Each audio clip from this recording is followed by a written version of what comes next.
Hello all. We have finished with part 1 of James Creighton's book, The Public Participation Handbook, Making Better Decisions Through Citizen Involvement. In chapter 1, if you remember, we define what public participation is and what is not. We answer questions such as what does participation mean and why do agencies retain decision-making authority. As a summary here are some quotes from students that analyze these two questions in chapter 1 about what public participation is and what is not. So these are two quotes from students in the class.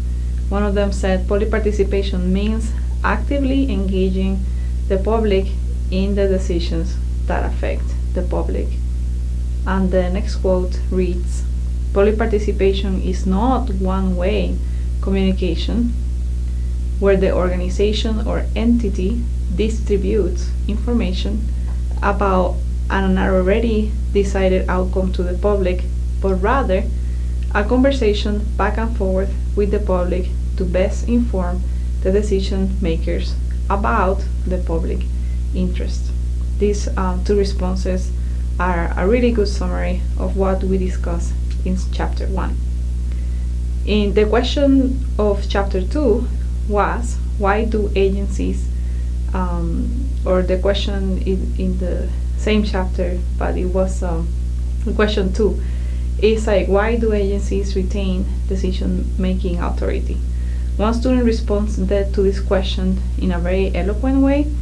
The final decision needs to be made by the agency because they are trained in basing a decision on all available information, including the general consensus opinion, the special interest, the project costs, and what limits the contractual obligations, power, and legality. Here, I should say that planners could not possibly know all information, so rational planning will state that they will make the best decision according to the information that they have available at that particular time, including an analysis of the values that are presented by the different community members, residents, stakeholders through the public participation process. In chapter 2, we discuss what is the rationale of public participation, what are some of the benefits of public participation, and what are some of the characteristics of effective public participation. About the benefits of public participation, a student stated, the benefits are much more than saving face for a public entity. It truly benefits all parties if implemented correctly.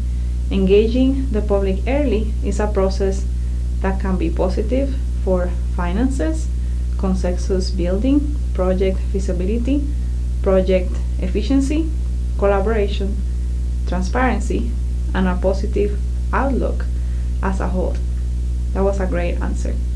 For the characteristics of effective public participation, a student simply put it, effective public engagement maintains credibility and legitimacy. We are now in part 2 of the book, where we get into the nuts and bolts of developing a public participation program.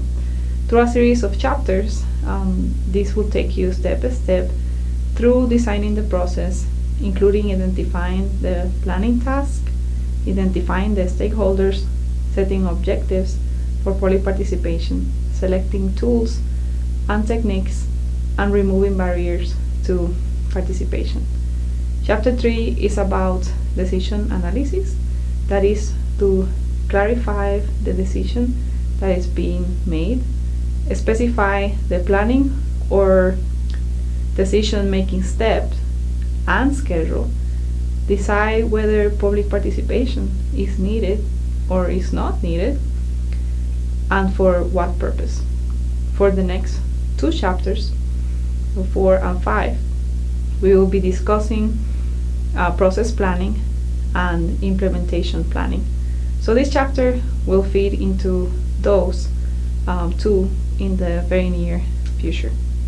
Decision analysis is the first of the 3 stages in designing a public participation program, which is designed to do 4 things. 1, get everybody within your own organization, starting from a common understanding of the decision that is being made and the need for public participation. 2, clarify the steps and timing of the planning decision making process for the issue of which you are working. 3, identify any characteristics of the decision planning process that could undermine the credibility of your organization within the public participation process, so you can address them in advance before it happens in front of the public and before it can actually be embarrassing. And 4, make a decision about whether participation is needed, and if it is, just develop and think about what is the appropriate level of public participation. Decision analysis has 6 steps and is there shown in figure 3.1. 1, decides who needs to be involved in the decision analysis. 2, clarify who the decision maker will be. 3, clarify the problem being solved or the nature of the decision that is being made. 4, specify the stages of decision making and the schedule for those different stages. 5, identify institutional constraints and special circumstances that could influence the public participation process. And 6, decide whether participation is needed and for which purpose and which kind of level will be needed. So the following sections will look at these steps into more detail. So the first step, it was decide who needs to be involved in the decision analysis. A lot of people don't realize that way before public participation takes place or any participation program starts, you have to identify who are the key people inside of your agency. So if you work for a city, it will be who are the key departments that need to be involved. So you need to decide who will be involved. How do you decide that? Well, first, you should contact those who have program or functional responsibility for the issue or decision, such as the program managers.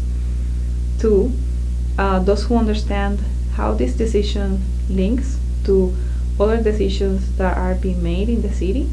So here you can contact senior managers that are overseeing several projects in the city at that particular time.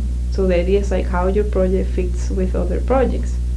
3, people or organizational units that will be affected by the decision or will be expected to implement the overall decision once it's made, such as other programs or functional units, for example, construction or operations and maintenance.